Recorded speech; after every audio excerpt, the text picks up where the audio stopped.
ओम शांति।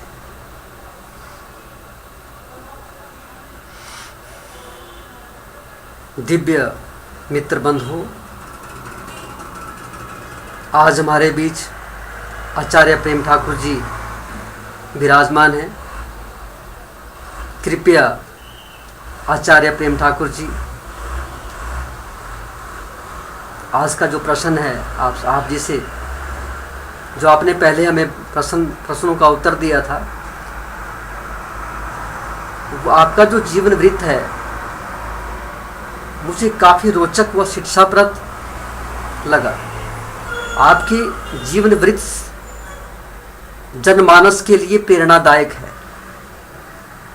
कृपया आप जनमानस को ये बताने की कृपा करें कि अध्यात्म क्या है और अध्यात्म की प्राणी मात्र को, जनमानस को क्या आवश्यकता है। बहुत अच्छा प्रश्न है। जहाँ तक मैं समझता हूँ, अपने को अपने से देखता, अपने को अपने से देखना, मैं कौन हूँ, मैं कहाँ से आया हूँ, मैं क्यों आया हूँ और मुझे यहाँ करना क्या है, और अंततोगत तो मुझे जानना कहाँ है, ये अत्यावश्यक है। ये सारे प्रश्न अध्यात्म विद्या के अंतर्गत आते हैं। इनको जानने के लिए हम अध्यात्म विद्या में प्रवेश करते हैं। इसलिए यह आवश्यक है कि व्यक्ति अपने देह अध्यास को समाप्त करे। आचार्य जी,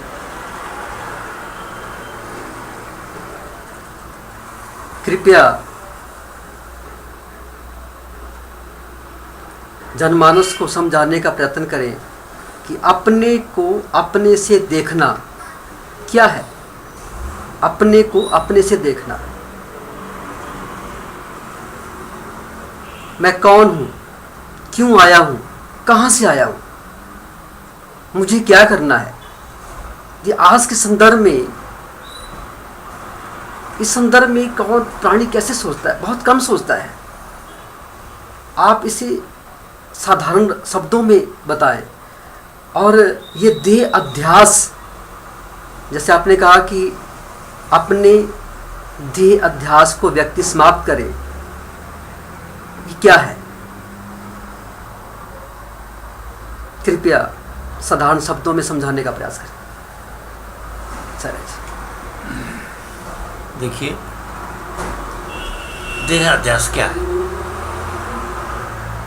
इसी में आपका सारा स्पष्टीकरण आ जाएगा। जी, मेरा नाम क्या है, जो भी नाम हो सकता है, राम श्याम, राधे श्याम, वो नाम किसने रखा? माता पिता ने रखा। जी। और वो किसकी आइडेंटिफिकेशन है, किसकी पहचान है? वो मेरे शरीर की पहचान है। जी। शरीर को ही हमने सब कुछ समझ लिया। जैसे हमारे शास्त्रों में कहा है, आत्मनम रथिनम विद्धि। ये तो रथ है, ये तो एक मशीन है। लेकिन रथ का मालिक कौन है? रथ का मालिक रथी है। शरीर का मालिक कौन है? शरीर ही है। वो सत्ता जो इसको चलाती है, वो चेतन सत्ता। जी। तो इसको हम नहीं भूल पाते कि हमें वो चेतन सत्ता हर समय काम कर रही है। वो कारण सत्ता है हमारी, हम उसी के कारण हैं। वो सत्ता अगर हमारे शरीर से निकल गई तो ये शरीर निर्जीव है, ये बिल्कुल काम नहीं करेगा, देखेगा नहीं, सुनेगा नहीं, सोचेगा नहीं, समझेगा नहीं, प्रत्युत्तर नहीं देगा। ये देह अध्यास है, हम इसको भूल जाते हैं। और ये देह अध्यास, मैंने जैसे ऊपर आपको बताया, मैं कौन हूँ, मतलब अपने को अपने से उसमें खत्म देखना हो जाती है बात।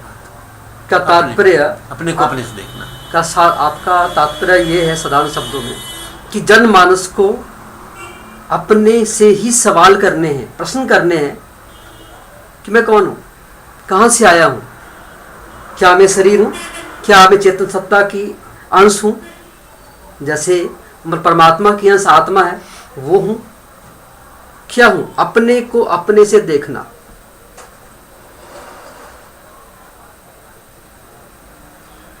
अपना मंथन करना, आत्म मंथन करना। क्या आपका तात्पर्य यही है? जैसे मैंने बोल चुका हूँ जी। हम लोग अपने से अर्थ लगाते हैं मेरा शरीर, जो अपने से अर्थ लगाया जाता है जो दिख रहा है। जो दिख रहा है वो सब कुछ नहीं है। दिख तो शरीर रहा है, दिख तो शरीर रहा है, लेकिन चेतन सत्ता तो नहीं दिख रही है। दिख तो रहा है कि हीटर चल रहा है, हीटर जल रहा है जी, लेकिन उसमें जो वास्तविक करंट है उसके कन्वर्टेड रूप को देख रहे हैं हम, वास्तविकता को नहीं देख रहे हैं। हाँ, उसको अनुभव किया जाता है। हम ये भूल जाते हैं कि वास्तव में मैं ये शरीर नहीं हूँ, मैं उस परमात्मा की अंश हूँ। परमात्मा का अंश हूँ। ईश्वर अंश बड़ा सुंदर कहा है, बड़ा सुंदर कहा है। ईश्वर अंश जीव अविनाशी, चेतन अमर सहज सुख राशि। मैं तो ईश्वर अंश हूँ, मैं उस परमात्मा का अंश हूँ। ये देह अध्यास है कि सब कुछ वास्तविकता को भूल जाना देह अध्यास है। देह अध्यास को समाप्त करना है, नहीं वास्तविकता में लौट के आना। हमें उस परमात्मा से इस देह में रहते हुए उसकी अनुभूतियाँ प्राप्त करनी हैं, और जिन लोगों में, जिन स्थानों में मौत के बाद जाना है वो जीवन यात्रा में इस शरीर में बैठ के ही करनी है। यही अभिप्राय है क्या आपका? मैं उसका हूँ और वो मेरा है, मैं उसका हूँ और वो मेरा है। वो मुझे हर घड़ी देख रहा है, जिसका मैं हूँ वो मुझे हर घड़ी देख रहा है। मैं किसी का नहीं हूँ, केवल मात्र उसी का। जैसे कहा है, मैं नहीं मेरा नहीं तन उसी का है दिया, जो भी मेरे पास है वो धन उसी का है दिया। मैं नहीं मेरा नहीं तन उसी का है दिया।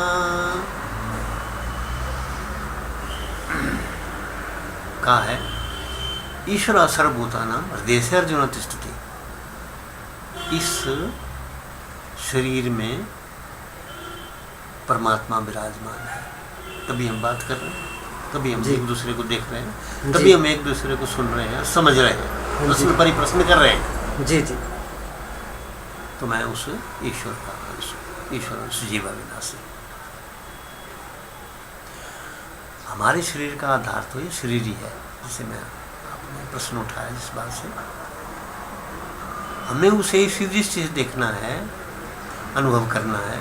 उसके प्रति पूर्ण समर्पण ही अध्यात्म है। उसके प्रति क्या मतलब? उस वास्तविकता के प्रति, उस चेतन सत्ता के प्रति, चेतन सत्ता के, उस प्रभु के प्रति। हाँ, मेरा वही है बस। लेकिन किसका समर्पण? अपनी आस्था का, विचारों का? किसी का समर्पण नहीं। अपने अहंकार का? किसका समर्पण?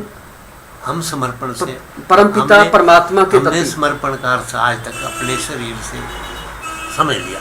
शरीर को झुका दिया, फूल चढ़ा दिए, पुष्प चढ़ा दिए। वास्तव में कर्ता कौन है?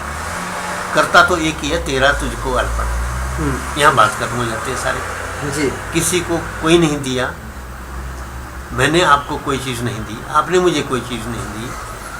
वो एक ही सत्ता दोनों में विराजमान है, और वो सत्ता, एक सत्ता दूसरे को आदान। उसी सत्ता, उस सत्ता को विखंडन नहीं किया जा सकता। वो एक ही सत्ता है, उसको इस रूप में समझना है जी। भ्रमित होने से हमने अपने को 2 समझ लिया, 4 समझ लिया, लाखों समझ लिया। लेकिन ज्ञान दृष्टि से क्या है, अध्यात्म दृष्टि से क्या है, हम सब एक है। प्रभु कृपा और पूर्ण विश्वास इसमें हमें संबल प्रदान करते हैं। कहा भी है, इतनी शक्ति हमें देना दाता, मन का विश्वास कमजोर होना, हम चले नेक रास्ते पे हमसे भूल कर भी कोई भूल होना, भूल कर भी कोई भूल होना। ये जीवन की वास्तविकता है जो मैं समझाऊं। बहुत सुंदर फरमाया आप जी ने, आपका बहुत बहुत आभार आचार्य।